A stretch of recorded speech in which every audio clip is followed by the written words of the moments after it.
Salamat Ate Gwapa sa masarap na pananghalian. Sus, pasensya ka na at yan lang maitutulong ko sa'yo. Hindi rin kita mabibigyan kasi ng trabaho. At wala naman ako kasi ipansisweldo sa'yo. Ate Gwapa ka at hindi niyo ko serduhan. Kahit pagkain lang at matutulugan. Habang naghahanap ako ng trabaho, wala kasi akong ibang matutulugan. Ayoko na makita yung pagmumukha mo. Dito sa kanong po. Ha? Oh. Sige, habang wala ka pang matuluyan, doon ka na muna sa pwesto kung saan ba't yan matulog.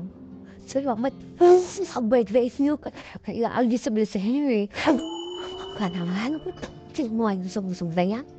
Kaya hindi ko talaga maintindihan kung bakit galit na galit sa'yo si Lorin at Reyna. Ewan ko talaga din yung dalawang. Lalo na kay Lorin. Alam mo, ayaw ko na magsalita ng masama sa kapwa ko.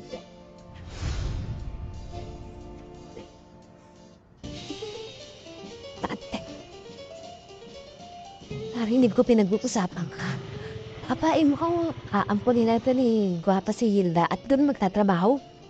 Mukhang din para sa panimang lang yan. May dalang malas. Okay na rin yan.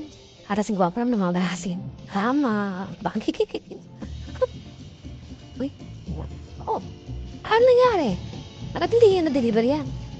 May scam tayo eh, Gwapa. Scam! Nag-umorder sa chat, pero wala nang mabalak ko yun at bayaran. Mainis talaga.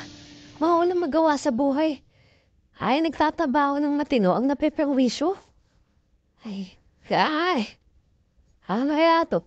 Parang sa pembattery ko, kinanarin ko. Oo nga, sayang naman yan. Ilan ba yan? Ang gagawin natin? Akong bahala at Gwapa, madedelta natin yan. Oh? Ano ito? Akong bahala. Nagdadawin ako.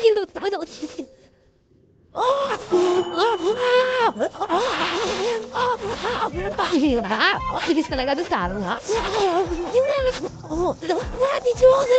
Buhatin nyo! Buhatin nyo!